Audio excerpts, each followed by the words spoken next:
Hola, ¿qué tal? ¿Cómo están? Un gusto saludarlos. Bienvenidos a una nueva edición de Encuentro Central, aquí en la pantalla de la televisión pública de Uruguay. Les recordamos que también nos pueden seguir en nuestras redes sociales.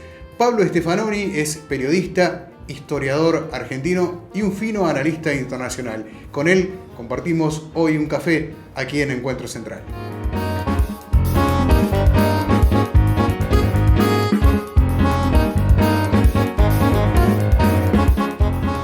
Comenzamos a compartir un café con nuestro invitado del día de hoy, ya pronto a regresar a su patria, la República Argentina. Así que, Pablo, te agradecemos muchísimo tu presencia hoy aquí. No, por favor, muchas gracias a ustedes por esta charla. Bueno, ¿cómo ha sido el viaje por Uruguay, tu estadía? Básicamente en Montevideo, ¿no? Sí, muy corta, pero bueno, venimos a unas discusiones ahí en el Frente Amplio y unas reuniones de fundaciones de partidos progresistas y bueno, fue una oportunidad para cruzar el charco. Bien, organizado por la FES y por la Fundación Liber Seregni. No tuve oportunidad de compartir, pero sí me quedé con el título, que es muy sugestivo y dice Izquierda, Crisis y Renovación. Y para contextualizar un poco, primero el porqué de este título, el porqué de la crisis y el porqué de la renovación va a ser el eje central de nuestra charla y compartiendo este café hoy aquí. ¿Te parece? Perfecto.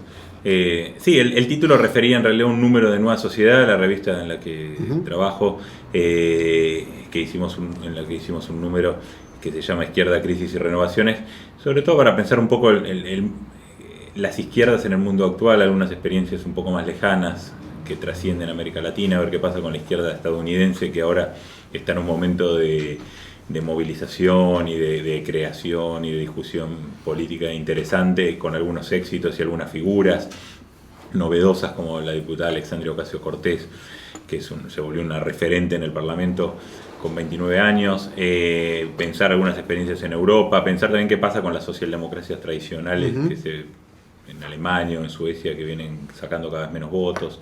Entonces, pero también pensar un poco en qué mundo operan hoy la izquierda, ¿no? En qué mundo estamos pensando, qué tipo de discusiones se pueden dar en relación a el crecimiento de los populismos de derecha, los temas, el miedo al futuro, la migración, el terrorismo, el tema climático. Hay como un montón de cosas que hacen que la izquierda deba renovarse un poco también y tratar de reinterpretar el mundo, ¿no? ¿Hay un fin de un ciclo, de alguna manera? Bueno, en América Latina sin duda hay un fin de un ciclo, tampoco emergió otro ciclo por ahora. Me parece que más que un nuevo ciclo en América Latina hay una especie de estado más de fragmentación, de diversas realidades nacionales que se van tratando de vincular, pero que no...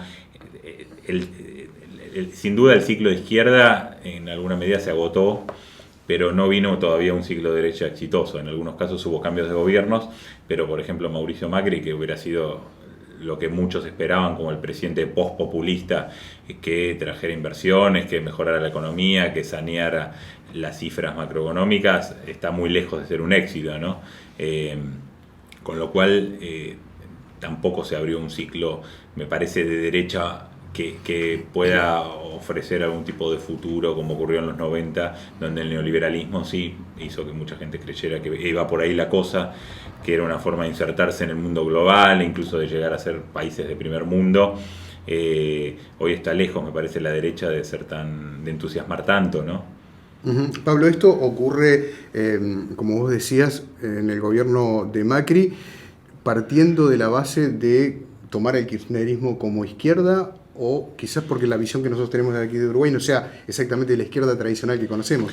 Es muy difícil siempre todo lo que tiene que ver con el peronismo encasillarlo en algo... Claro, por eso es un movimiento, ¿no? Es un movimiento, el peronismo está a todos lados. Si mirás las elecciones del 27 de octubre, tenés una fórmula peronista con Alberto Fernández y Cristina Kirchner, pero tenés un candidato peronista vicepresidente de Macri, claro. Que Macri es la fuerza del macrismo, es el antiperonismo, y sin embargo hay un candidato vicepresidente que era el jefe del bloque peronista en el Senado hasta hace muy pocos días, y el tercer candidato hoy en las encuestas, Roberto Lavagna, también es peronista, ¿no? Entonces un poco hay peronismo por todos lados. El peronismo hizo las reformas neoliberales de los 90, el peronismo hizo el giro a la izquierda en los 2000, entonces siempre parece que el peronismo es algo ubicuo que está en todos lados, ¿no? Claro. Sin embargo, es cierto que el kirchnerismo con muchísimos problemas, fue visto como parte del ciclo de izquierda en la región, ¿no? Nunca usó la palabra izquierda para definirse, pero encajó bastante en lo que se llamó el giro a la izquierda o la marea rosada, como dicen en Estados Unidos. Claro, sin irnos tan al pasado, hubo una experiencia también importante a mediados de los 90 con el Frente Grande, con Chacho Álvarez, por ejemplo. Sí, hubo toda una experiencia de centro-izquierda que finalmente terminó mal con el gobierno de Fernando de la Rúa. En varios países habría que precisar bien qué significa. Claro. El término izquierda claramente no es el que entra fácilmente como una definición clara. Si uno mira, por ejemplo, lo que fue el gobierno de Rafael Correa en Ecuador, tampoco bastaría con decir era izquierda. Fue parte de ese ciclo, pero muchos temas no tienen nada que ver con la izquierda, y sobre todo en términos de culturas políticas también uno podría decir, bueno, el kirchnerismo viene más del peronismo, que no es una cultura política de izquierda. Ahora, también es verdad que el kirchnerismo atrajo a mucha gente de izquierda que había abandonado partidos como el Partido Comunista en otros momentos, y se encontró al kirchnerismo como un nuevo enamoramiento ahí, ¿no? Entonces, es complejo, pero yo lo metería, digamos, de una manera dentro del ciclo progresista. Como claro, sí marca de alguna manera varios grandes bloques. Uno puede ser el sudamericano, el latinoamericano, Estados Unidos y Europa. Para pensar las izquierdas, el caso de Europa está marcado por la crisis de la socialdemocracia, claramente. En muchos países, si bien hay algunos que logran sobrevivir y ser incluso parte de alianzas de gobierno, en el caso alemán, donde el Partido Socialdemócrata es un partido muy importante históricamente, viene perdiendo votos de elección tras elección y terminó en una mega coalición con Angela Merkel que le terminó de quitar identidad política, ¿no? Porque, bueno, un gobierno socialdemócrata conservador, estas alianzas rojo-negra que le llaman, le quitó más identidad política. En el caso de Suecia, por ejemplo, la socialdemocracia en las últimas elecciones sacó el peor resultado desde 1911. O sea, hay que ir muy atrás para ver un resultado peor de la socialdemocracia sueca, que es el más, posiblemente el modelo socialdemócrata más exitoso en el mundo, en Europa, pero también en el mundo. Hay un desgaste, posiblemente eso tiene que ver con, en parte con algunos éxitos, también con cambios en la globalización. Hoy no es tan fácil mantener un estado de bienestar local, nacional, porque las empresas se van a otros lados, bueno, claro, lo que ya sabemos como cambios en la economía global. Y en Estados Unidos es un tema interesante porque viene creciendo, quizás el lugar donde hay una izquierda más entusiasta, que atrae sectores juveniles. Es notable que en el discurso a la nación de Donald Trump dijo: Estados Unidos nunca será socialista, ¿no?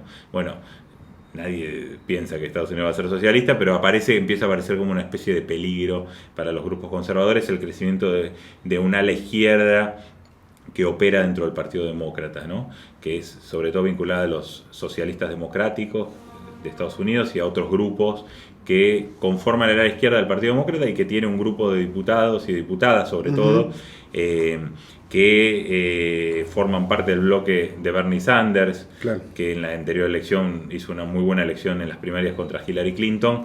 Y mencionaba antes, Alexandria Ocasio-Cortez es una chica de 29 años que trabajaba en un bar de mesera poco antes de animarse a presentarse en las primarias en Queens, en Nueva York.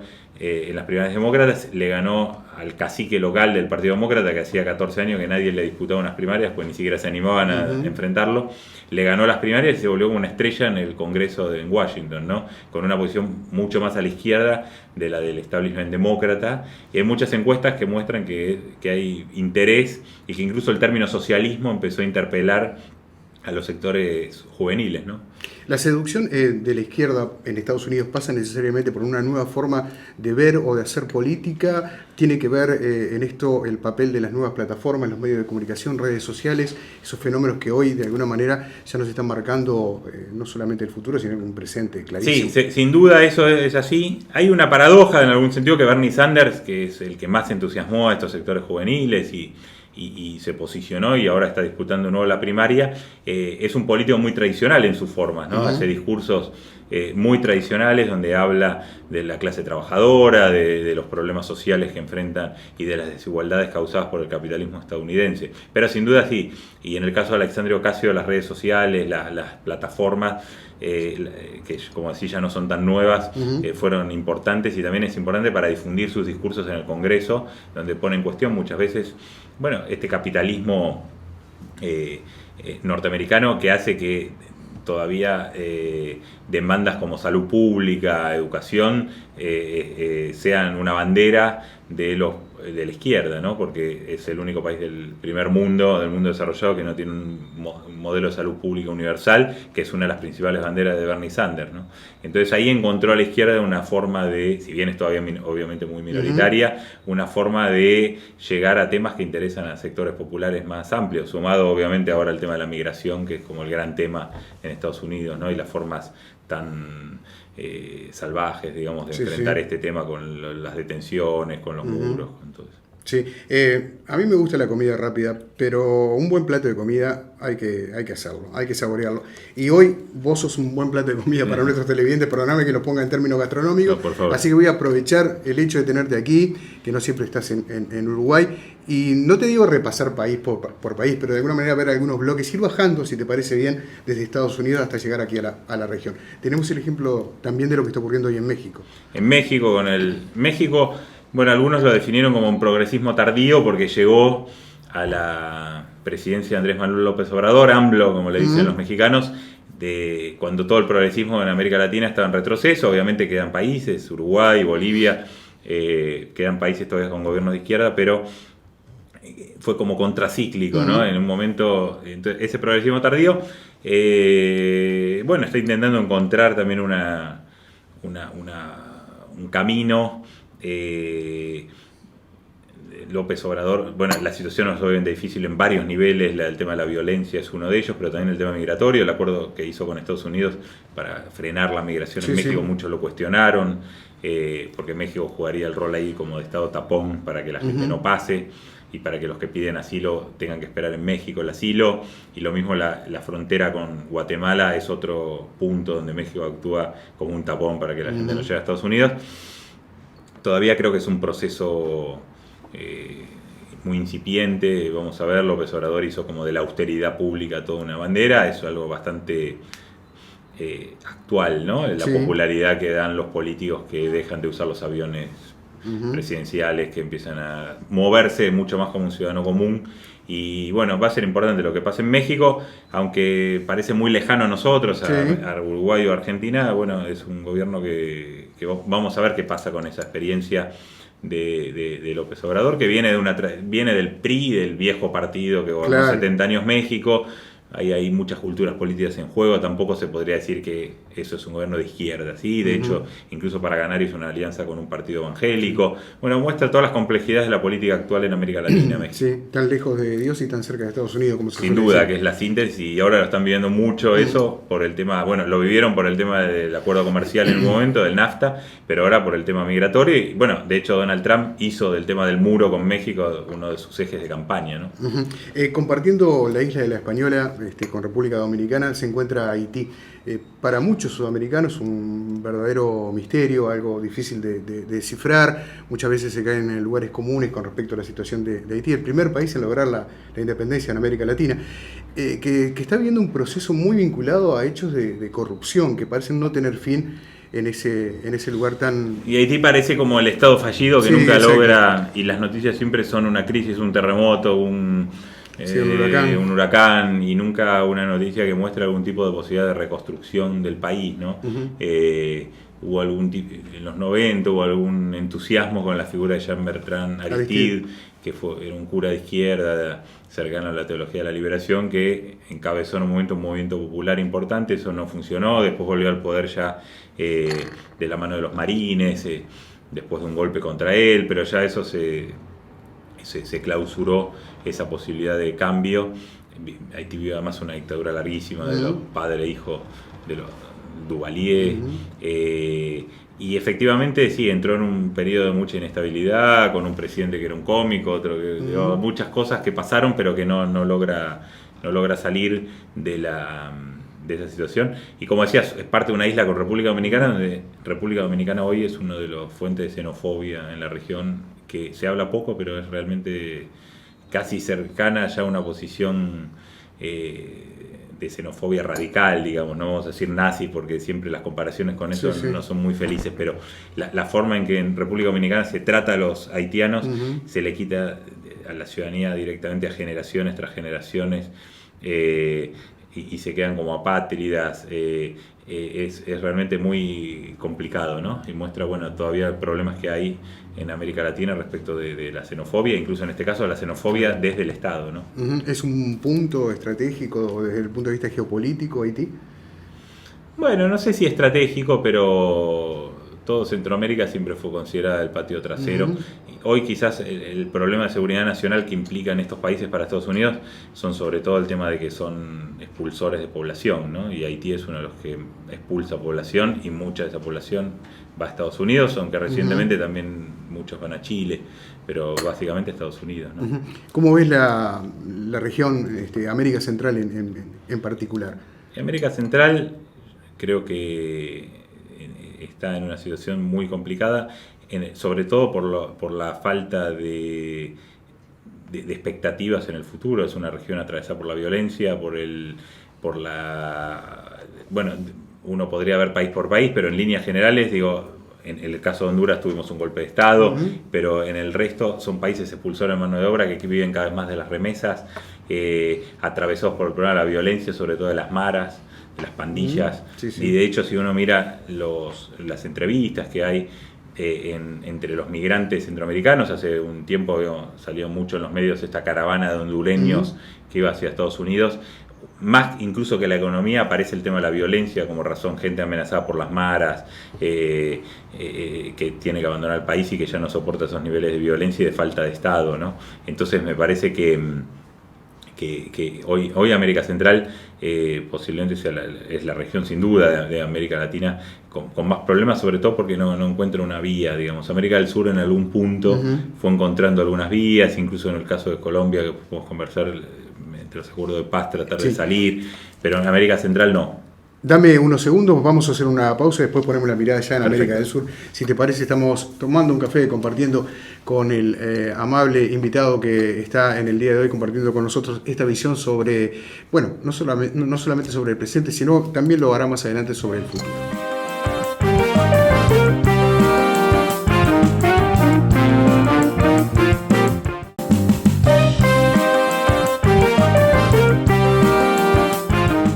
Con Pablo Stefanoni ingresamos a este segundo bloque aquí en Encuentro Central, compartiendo otro café y ahora ya poniendo la mirada sobre América del Sur. Y creo que la pausa vino justa porque nuestro ingreso va a ser por Venezuela. Y yo creo que ahí nos vamos a tener que detener un rato importante. Podríamos estar todo el programa porque las noticias de Venezuela saturan la prensa internacional como ningún otro país. Hay como mucho interés en Venezuela por distintos motivos, ¿no? Pero sin duda es muy complicado la situación en Venezuela.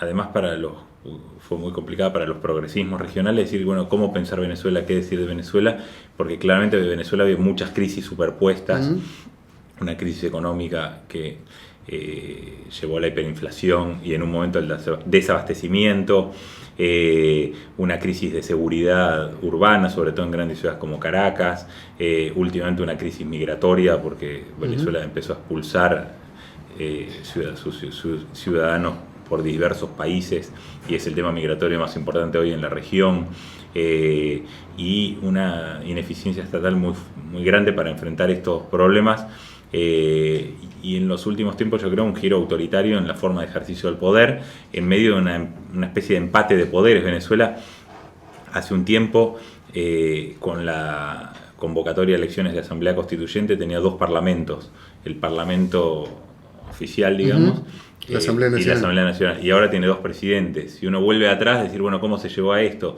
Tener dos parlamentos y dos presidentes. Uno obviamente es el presidente real, digamos, que tiene el control del Estado, y el otro no. Pero Nicolás Maduro y Juan Guaidó, que se autoproclamó como presidente encargado con el apoyo de la Asamblea Nacional, el Parlamento venezolano. Básicamente habría que ir... Obviamente hay muchos temas que empezaron antes de la muerte de Chávez, pero la muerte de Chávez es el punto de inflexión. que llevó a, primero, que Nicolás Maduro como su sucesor ganara por estrecho margen contra Enrique Capriles en 2013, pero que después perdiera una elección parlamentaria clave en 2015, perdió incluso la oposición gana la mayoría absoluta, y ahí viene todo un choque de poderes.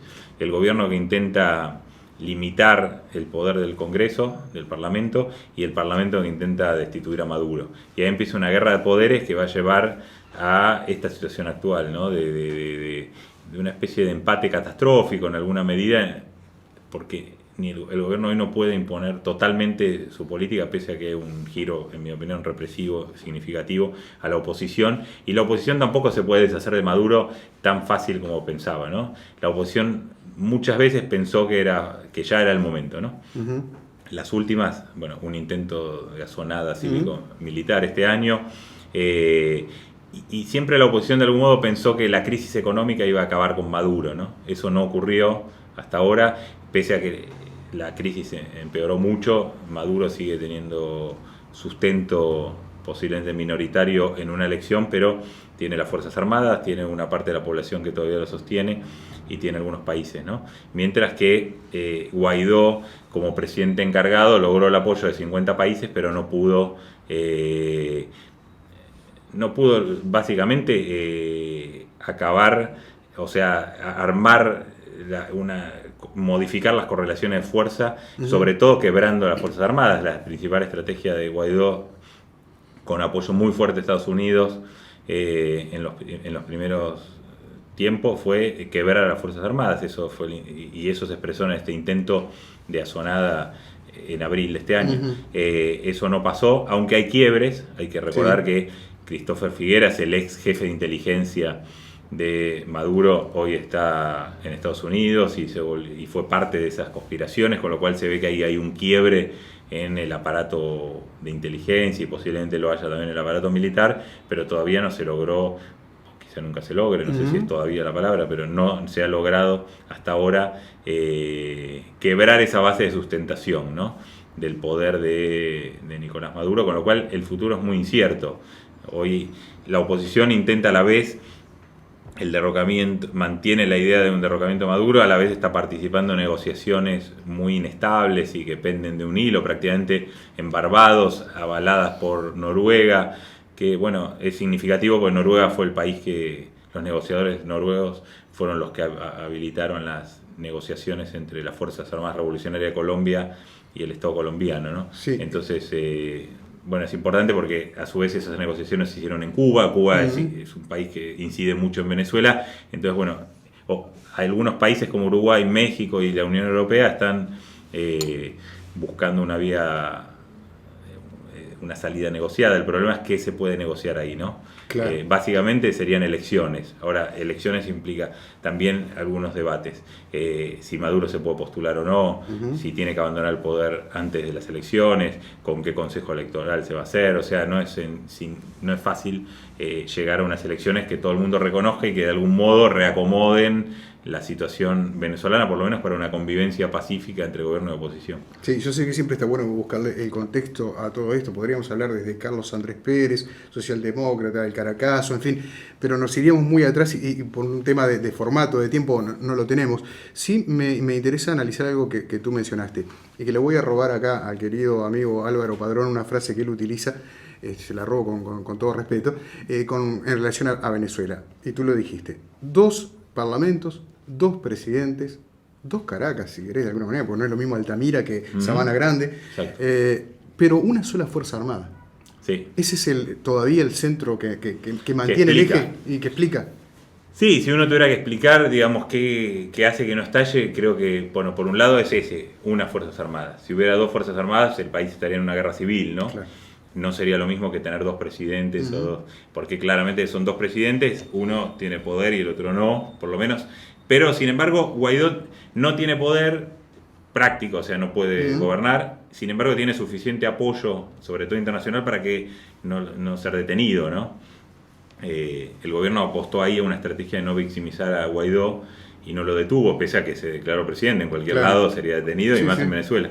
Sin embargo, sí hay unas Fuerzas Armadas que todavía se mantienen unidas y después el gobierno fue logrando mantener su base de apoyo, sobre todo con una política social que se resume en los CLAPS, estas bolsas de alimentos que se reparten de manera muy masiva y que es lo que sostiene mínimamente la economía popular en un contexto de hiperinflación donde el salario se licúa muy rápido. Claro. Sin embargo, eso no es suficiente y explica la migración, que a su vez también es un elemento que favorece a Maduro. Porque bueno, los que migran en principio es gente más crítica del gobierno, que podría participar de movilizaciones y sin embargo se va, y a su vez se va y encima manda remesa después, con lo cual es un doble efecto positivo sobre el gobierno la migración, más allá de sus costos sociales y también en términos de fuga de cerebro, de gente profesionales que se va gente que está en contra y encima manda remesas, con lo cual en parte es uno de los elementos que hoy también contribuyen al sostenimiento de Maduro, sumado al control de la renta petrolera y otras cosas que hacen que el gobierno tenga recursos cada vez menos, pero que pueda sobrevivir, digamos. En cualquier otro país de América Latina sería difícil pensar un gobierno que no caiga en las condiciones que hoy tiene Maduro, ¿no? Sí, también es dable pensar lo que ocurre con la oposición. No es lo mismo María Corina Machado, Leopoldo López, el propio Enrique Capriles, que Juan Guaidó. Sí, bueno, es una cuestión generacional. Es una cuestión generacional. Guaidó es del partido de Leopoldo López, y la oposición sí, siempre, hay un ala más radical que apostó incluso hasta una invasión, y una parte de la sociedad también, como la última forma de sacar a Maduro, que vengan los gringos y se lo lleven. Eso con alguna ingenuidad en algunos casos, en otros no había ninguna ingenuidad, pero sí de alguna gente que lo pensaba casi como una operación quirúrgica, ¿no? Es decir, que nos saquen a este tipo. Y efectivamente una parte de la oposición apostó a eso. John Bolton, el asesor de seguridad de Donald Trump, se metió mucho de manera muy pública en la situación venezolana y se votaron algunas sanciones que tienen sin duda efectos sobre la economía venezolana, pero tampoco encontró la idea de una invasión o un apoyo ni dentro de Estados Unidos ni afuera, ¿no? El Grupo de Lima dijo que no, y el propio Comando Sur tampoco se entusiasmó mucho con esa idea, el Departamento de Estado tampoco. Para Estados Unidos sería bastante complejo meterse hoy en una invasión a un país grande de América Latina. Venezuela no es Panamá tampoco. Claro. Con Noriega en los años 90. Entonces me parece que eso no funcionó, y la oposición siempre apostó mucho al apoyo externo y construyó poco en términos de apoyo popular, ¿no? Pese a que hoy Guaidó, según cualquier encuesta, podría ganar una elección. Pero el tema es que no es fácil llegar a una elección para la oposición, ¿no? Sí, a una elección adelantada, porque en realidad Maduro, claro. Yo gané las elecciones que se hicieron en mayo del año pasado, asumí, ahí es donde la oposición dice que hay una usurpación del poder, y es donde empieza todo este proceso de intentar sacarlo del gobierno. Claro, hay que ver también lo que ocurre en uno de los poderes del Estado, como la justicia, donde el Tribunal Supremo de Justicia aumentó notoriamente la cantidad de jueces en los últimos años. Sí, la justicia es bastante cercana al Poder Ejecutivo, y hoy lo que está ocurriendo es que la economía, como tocó fondo, recuperó un poquito, sobre todo por medidas de liberalización de precios de Maduro, y vamos a ver, porque siguen algunos problemas, no tanto el desabastecimiento, pero sí la inflación por las nubes, y sobre todo falta de perspectiva. Creo que lo que explica la migración no es solo la situación puntual de la gente hoy, sino también la falta de perspectivas hacia el futuro. Visitando en alguna oportunidad de trabajo periodístico barrios populares de Caracas como Petare o como el 23 de enero, siempre recuerdo una frase: está todo tranquilo hasta que los cerros bajen. Sí. Quizás, como ocurre en muchos países de Latinoamérica, las personas con menores recursos viven en lo alto de las montañas y allí permanecen muchas veces muy tranquilos, cuando quizás a nivel de superficie ocurren situaciones complejas como la del año 2014. Es, digamos, un fracaso de la política que llevó adelante Chávez, el hecho de que en algún momento todo se base en que en realidad va a estar todo bien hasta que esta gente se mueva de ahí. Bueno, quizás eso es lo que explica que hasta ahora el chavismo sobreviva, es que la gente no bajó de los cerros, por lo menos de manera masiva. Después hay mucha discusión sobre por qué no bajan de los cerros, que es la metáfora para la participación popular, claro, como la que hubo en el 2002 cuando fue el golpe contra Chávez, y la gente sí bajó de los cerros a defender a Chávez. Que hay un fracaso, bueno, sí, yo creo que es un fracaso del modelo que Chávez mismo llamó alguna vez socialismo petrolero, él usó las palabras.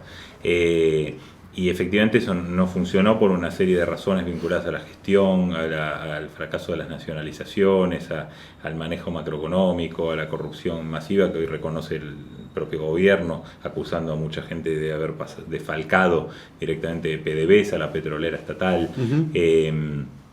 Y es un gobierno que combina muchas cosas contradictorias, combinó partidización popular con autoritarismo estatal, combinó un intento de reponer el rol del Estado con mucha ineficiencia en el manejo de las políticas públicas, y verdaderamente hubo una especie de saqueo de recursos porque Venezuela entró muchísima plata por el boom del petróleo de los últimos años. El tema es que la oposición tampoco logró construir un discurso que le garantizara a los sectores populares y sectores populares chavistas que no iba a haber una venganza de clase, ¿no? Eso es, pese a todo, la oposición gana en 2015, o sea, la oposición sí logra en un momento romper esa barrera, ¿no? Gana en 2015 y posiblemente hoy ganaría también una elección normal, digamos, ¿no?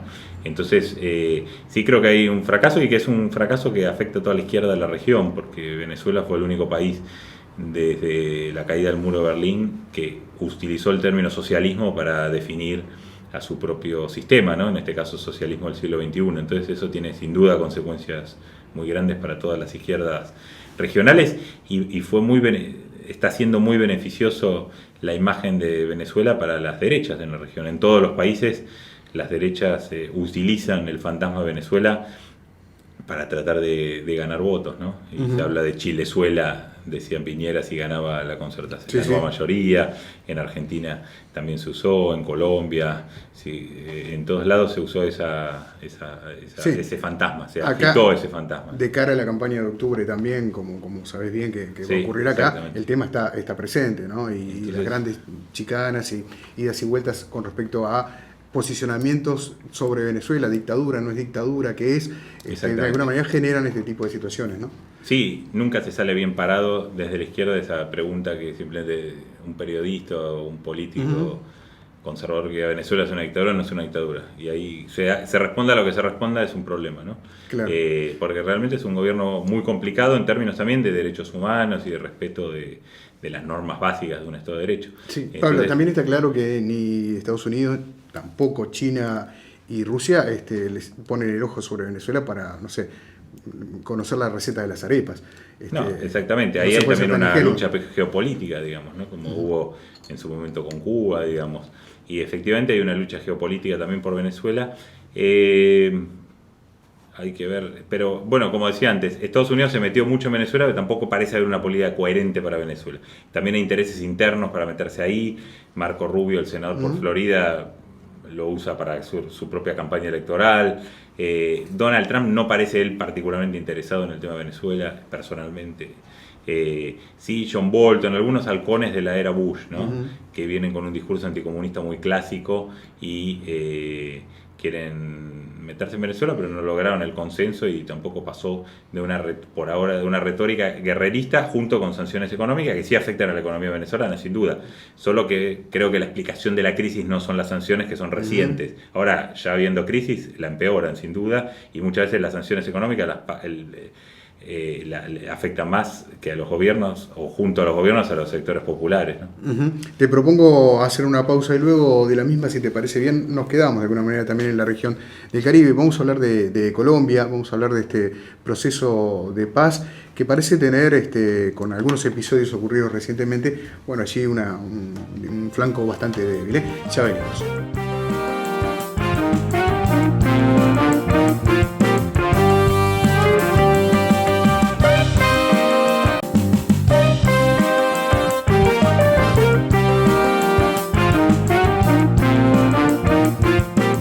Bueno, bloque final con nuestro invitado en el día de hoy en este repaso que estamos haciendo por nuestra América Latina. Te decía de alguna manera hablar de Colombia, aunque sea al pasar, porque nos queda este gigante que tenemos de vecino acá, que es Brasil, que no es para nada un tema menor. Sí, Colombia sigue con su acuerdo de paz, vigente, pero a su vez con dificultades, ¿no? Para llevarlo adelante, y muchos bloqueos y siempre los fantasmas del pasado, ¿no? De los momentos en los que sigue siendo un país con muchísimos muertos. Se habla mucho de la represión en Venezuela y es real, se habla menos de la cantidad de muertos de organizaciones sociales, líderes de organizaciones sociales.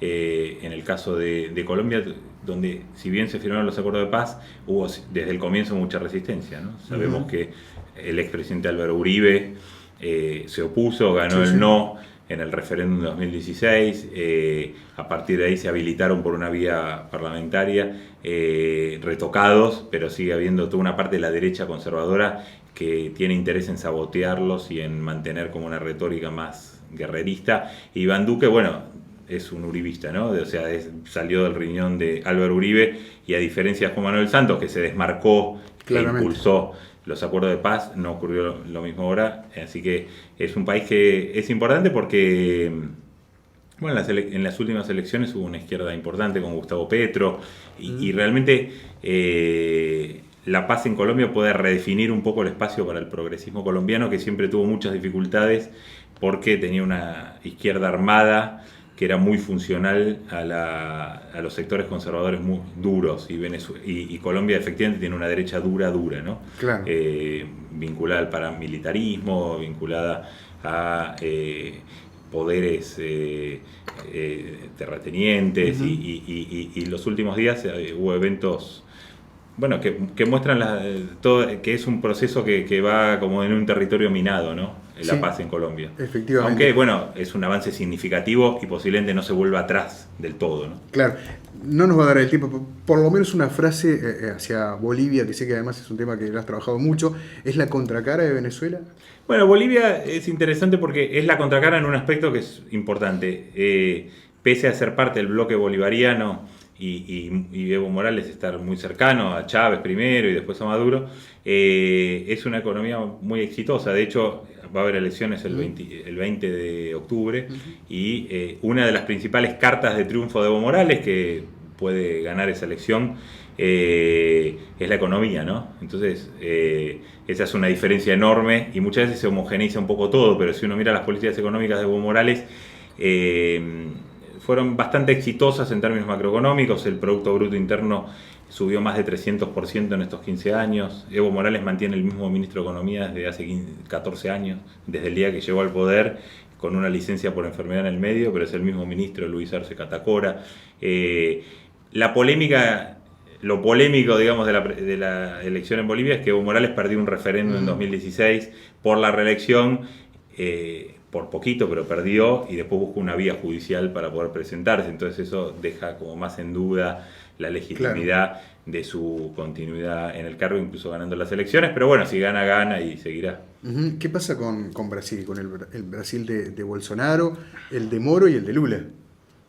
El de Moro y el de Lula, bueno, pasan muchas cosas en estos días en Brasil. ¿Por dónde empezar? Bueno, por lo pronto, por un presidente que es el primer presidente de extrema derecha, podríamos decir, en la región de manera explícita, ¿no? Con un presidente que se sostiene en una especie de un gobierno con tres alas, digamos, podríamos decir, un ala militar que en los últimos tiempos pareció el ala más racional del bolsonarismo. El vicepresidente, bueno, hay muchos militares, el propio Bolsonaro es un ex capitán. El vicepresidente Murao mostró por momentos posiciones distintas en temas muy sensibles y más racionales que Bolsonaro, pese a que Murao en la campaña parecía más radical que Bolsonaro, más halcón, se volvió de pronto una paloma. Hay un ala vinculada a los grupos evangélicos conservadores que está también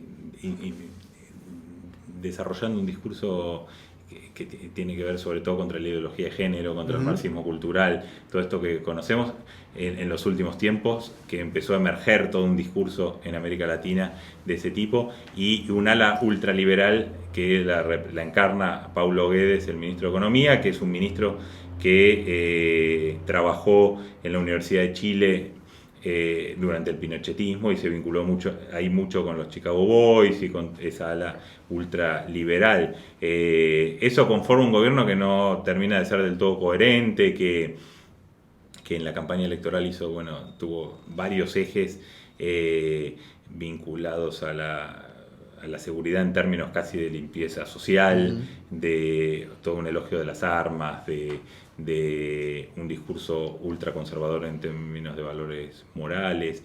En los últimos tiempos lo que vimos es que algunas medidas más conflictivas que Bolsonaro en las que quería avanzar, como por ejemplo cambiar la embajada de Brasil en Israel de Tel Aviv a Jerusalén, o un discurso más guerrerista con Venezuela y cosas por el estilo, fueron frenadas por los propios militares. El vicepresidente salió a desmarcarse. Ahora tuvo una victoria, vamos a ver si eso le alcanza para retomar un gobierno que por ahora no muestra muchos éxitos, y más bien un gobierno que no encontró todavía una dinámica de gobierno que le permita por lo menos satisfacer a sus electores, digamos, ¿no? Ahora aprobaron la reforma previsional, que era fue importante, por lo menos en la Cámara Baja. Con votos que no son solo del partido Bolsonaro. Con votos que no son solo de él. Hay que ver si eso le permite tomar un rumbo. Y bueno, Brasil está atravesado en estas últimas semanas por la cuestión de las filtraciones del ex juez Moro, que ahora es ministro de Bolsonaro, claro, ¿no? Sobre cómo se desarrolló el caso Lavallato, sobre todo en relación a Lula da Silva, ¿no? Entonces vuelve a ponerse el foco en si es justa o no la prisión de Lula, en la forma en que el juez colusionó con el fiscal, se puso de acuerdo con el fiscal y se ponía regularmente de acuerdo para una estrategia judicial común, lo que es ilegal en Brasil por lo menos, y eso está como debilitando bastante esta causa del Lavallato, que abarcó, que tiene efectos en toda América Latina, ¿no? Sí, Acaba de ser detenido Alejandro Toledo, el expresidente de Perú en Estados Unidos. O sea, se suicidó Alan García. En Perú es el país quizá más afectado por el Lavallato. Pero en el caso de Brasil pone la lupa sobre la justeza o no de la pena de prisión contra Lula da Silva por este triplex, este departamento en la costa de San Pablo, ¿no? Me parece que todavía es incierto el rumbo, si realmente Bolsonaro va a lograr fortalecerse en el poder, encontrar cómo avanzar en su agenda conservadora, o no va a poder hacerlo. No tiene una base propia sólida todavía, depende de muchos factores para consolidar ese proceso. Y en vista de este repaso que tú has hecho de las realidades de nuestros países, de esta América Latina, ¿qué podemos esperar? ¿Hay un plan B de la derecha? ¿Cómo logra salir de esta inercia el progresismo, la izquierda? ¿Qué nos depara el futuro de alguna manera? La derecha en la región yo creo que tiene a favor que hay un debilitamiento sin duda del progresismo. El tema de Venezuela le sirve mucho, como decía antes, a la derecha para tratar de vincular a todos los progresismos con ese destino. Y sin duda hay una crisis de la izquierda en la región, pese a que quedan algunos países, como decíamos, Bolivia y Uruguay por lo menos. Pero me parece que la derecha tampoco encontró figuras que logren representar el nuevo ciclo. Es decir, si uno mira, los 90 fueron un ciclo definido, neoliberal, reformas estructurales, varios presidentes que encarnaron ese clima de la época, que era un clima global. En los 2000 la región se embarcó, aunque no todos los países lo hicieron, pero de manera general hubo un clima de giro a la izquierda. Hoy me parece que no lo hay, no hay hay un clima más bien de fragmentación, de falta de proyectos integradores, de crisis de la integración, y la derecha no tiene figuras para mostrar. Mauricio Macri, como decíamos antes, no es una figura mostrable para las derechas, es decir, más bien son las izquierdas que dicen si quieren que pase con Argentina, voten a la derecha. Y tampoco Bolsonaro me parece que es una figura que sea simpática para gran parte de América Latina. Es un líder homófobo, machista, autoritario, con un discurso desmesurado de elogio a la dictadura militar. Me parece que encarna valores que no son hoy mayoritarios en la región, y me parece que es una figura incómoda para las derechas regionales.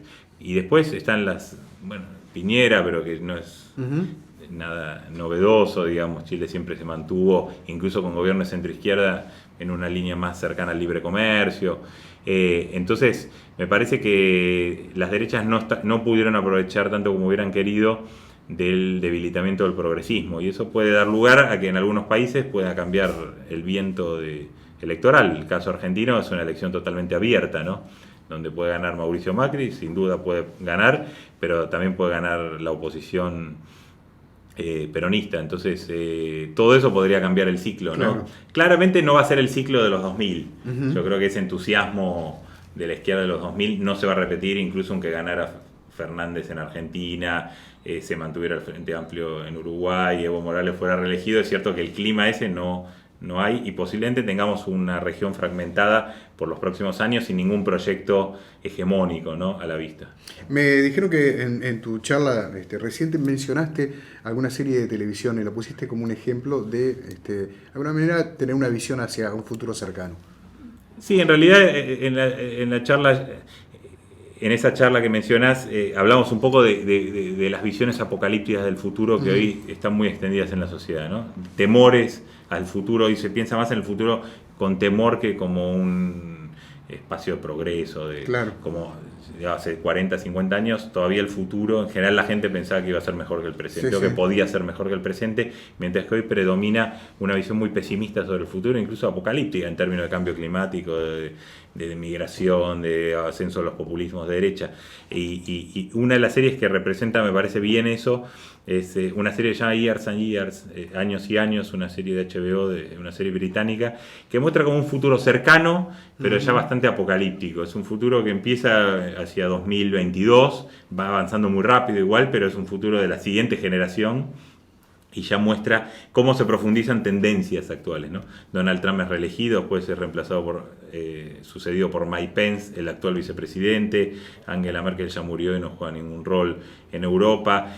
Ascienden los populistas de derecha en más países. La situación migratoria estalla. La guerra comercial entre China y Estados Unidos deriva en una guerra nuclear. O sea, simplemente potenciando algunas tendencias actuales un poquito, ya da lugar a una especie de escenario apocalíptico. Y me parece que predomina mucho esa sensación hoy, ¿no? Y sobre todo en el mundo desarrollado, ¿no?